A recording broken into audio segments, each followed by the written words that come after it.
Hey everybody, Leslie here, and today we're going to talk about something that a lot of us take for granted, but which we really need to think a lot more about, and that's the potential dangers of hair dyes.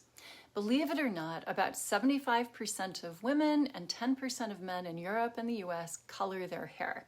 That's 92,000 tons of hair dye that go into our waterways every year. So let's take a closer look at what could be lurking in your hair dye and how it might affect you and even the next generation, your children. But first off, let's break down the two main types of hair dyes. There's oxidative and non-oxidative. Oxidative dyes are the kind that last a lot longer because they get inside the hair shaft, and this means that they're more likely to cause problems. The non-oxidative dyes, on the other hand, are more temporary, generally safer, but they wash out after a few shampoos. So here's the thing. The risks that come with using hair dyes, especially for pregnant and breastfeeding moms, are really pretty concerning. So what's actually in these oxidative dyes that could be causing trouble? Well, one common ingredient, it's a bit of a mouthful, is p-phenylalanine diamine, or PPD for short. And this stuff can lead to skin irritation, allergic reactions, and even scarier conditions like angioedema, which is swelling of the skin. When PPD gets in your skin, it sparks all sorts of allergic reactions, as well as creating something called reactive oxygen species, which can damage your cells, but even lead to premature gray hair. It's been linked to things like allergic contact dermatitis, respiratory problems, and even potentially cancer. Some ingredients like hydroquinone and toluene 2,5-diamine have also been shown to have cancer-causing properties in animal studies. And it's not just those of us using hair dyes at home who need to be careful. Hairdressers who are around these chemicals chronically are at an even higher risk. So it's very important to wear things like gloves and make sure that there's plenty of ventilation to help lower risks of breathing these fumes in. For all the moms-to-be and breastfeeding moms out there, I have a special word of warning. The chemicals in hair dyes can be soaked up through your scalp, which has a lot of vascularity, and it can potentially get into your bloodstream, affecting your unborn baby and little ones through breast milk.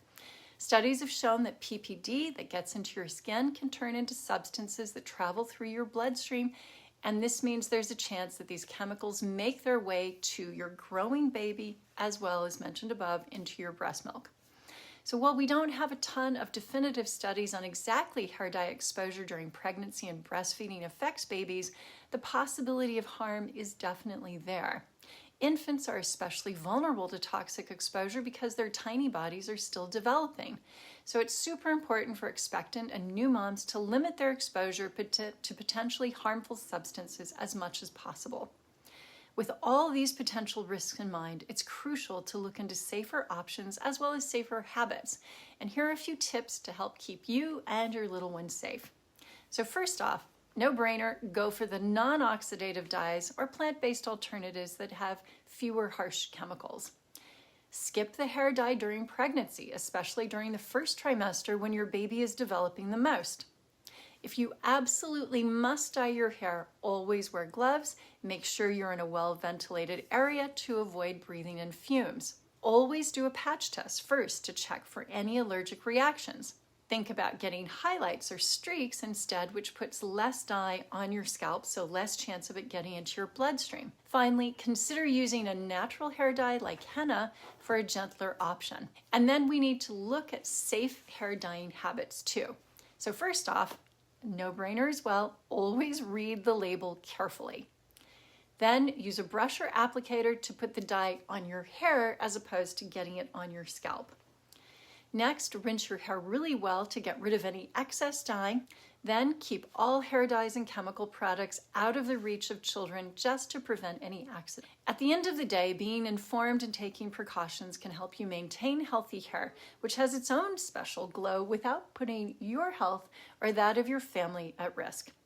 Thanks a lot for spending time with me today. And if you found this helpful, give this video a like, share it with your friends, subscribe for more health and wellness tips.